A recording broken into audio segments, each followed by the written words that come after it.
They say memory is the one thing no one can steal from you. But that was before a 14-year-old girl from a quiet suburb outside Minneapolis began remembering things that had never happened to her. At first, they were small moments, tiny flashes, like pieces of a dream she couldn't place. A red hallway she had never walked through. The smell of chlorine from a pool she'd never been to. A dog with one blue eye sitting at her feet, as if waiting for her to speak. But by the time her parents realized something was wrong, the memories had become entire story scenes from a childhood that wasn't hers. It started one Tuesday at 7:42 a.m., on the drive to school, when she said, out of nowhere, "I miss Grandma Joe's apple pie." Her mother froze. She didn't have a Grandma Joe. Neither side of the family ever had anyone by that name. When asked what she meant, the girl described it in perfect detail. The chipped yellow mixing bowl, the tiny burn mark on the edge of the oven mitt, the way the crust cracked down the center when you tapped it with a fork. She described the kitchen to right down to the pattern on the wallpaper. Her mother told her gently, "Sweetheart, that never happened." The girl didn't argue. She just whispered, "But I remember it." 2 weeks later, her school counselor called home. The girl had written an essay titled "My Summer at the Lake House," describing a week spent learning to paddle a canoe and catching dragonflies with a cousin named Lucy. She wrote about falling asleep to the sound of water tapping the underside of the dock. The counselor said it was beautifully written, but then added, her teacher noticed something strange. The lake house she described is real, down to the dock measurements. But the family doesn't own one. Her parents searched through every photo, every video, every moment they had ever recorded of her life. Nothing matched. Doctors assumed it was stress, maybe early dissociative symptoms, maybe even a coping mechanism for something she hadn't shared. But the girl insisted she wasn't imagining anything. "It's like the memories come preloaded," she said. "I just wake up and they're there, like they've always been mine." The turning point came one night at 2:13 a.m., when the girl woke up screaming. Her father ran into her room and found her crouched behind her bed, shaking, insisting that someone was pounding on the door. But the house was silent. When she calmed down, she described the door solid oak, paint peeling near the bottom and the shadow underneath it, pacing back and forth as if waiting for the right moment to enter. None of it matched her home. She had never lived anywhere with an oak door. She had never lived anywhere with someone pacing outside her bedroom. Her parents finally brought her to a research clinic in Chicago that specialized in what they called memory distortions. Most of their patients had déjà vu disorders, confabulation, false recollection.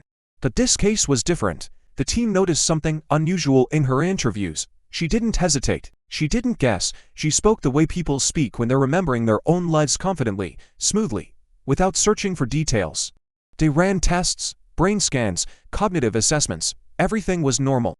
Except her memories weren't. One researcher noticed a pattern. Whenever the girl described these borrowed memories, her language changed. Not her accent, her syntax, her phrasing, her emotional emphasis. It was like her voice was borrowing someone else's internal rhythm. At one point she said, "When I was 5, I slipped on the back porch stairs," but the researcher caught something. She didn't say back porch, she said the stoop, a term her family had never used. A term more common in a neighborhood 2 states away. So they dug. They checked missing persons databases, old school records, anything that might hint at another child with similar memories. And after 2 months of searching, they found something the girl had never seen. A recorded diary from a teenager named Emily Harding, who had lived in Iowa 15 years earlier. Emily had kept hours of video entries on an old camcorder, detail-rich recordings about her life, her family, her lake house summers, even her dog with a single blue eye. She had documented everything, including the night she hid behind her bed while someone pounded on her door. Emily's family confirmed the story. They remembered the panic. They remembered the police never finding who was responsible. But here's the part that shouldn't have been possible. The girl in Minneapolis had never met Emily, never visited Iowa, never seen the videos. Emily had moved away years before the girl was even born. And yet the memories matched, down to the smallest details. The explanation came slowly and quietly, and it wasn't supernatural, not the way it first seemed. It was something called cryptomnesia, but on a scale no one had seen before. Memory without source, unintentional plagiarism of lived experience. But how had those memories transferred? The answer was simple, but unsettling.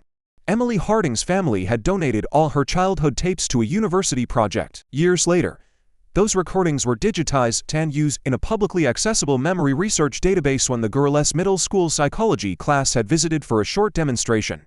The girl hadn't paid attention. She thought she'd forgotten everything she saw that day. That her brain hadn't. It absorbed the stories, the images, the rooms, the faces. Not as information to study, but as experiences to keep. Her mind wasn't lying, it was borrowing. Doctors explained it like this: the human memory system isn't a filing cabinet, it's a blender. It mixes, it stirs, it stitches pieces together. Most people forget the original source, but her brain had taken it a step further. It had erased the boundary between knowing something and remembering something, and once a memory crosses that boundary, it stops feeling borrowed. It starts feeling lived. The girl wasn't haunted. She wasn't possessed, she was remembering something she had once seen. And her brain had quietly, seamlessly claimed it as her own. When they told her the truth, she didn't cry, she didn't panic.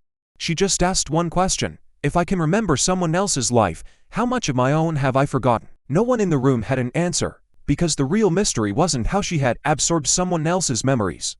It was how many of her own had already gone missing.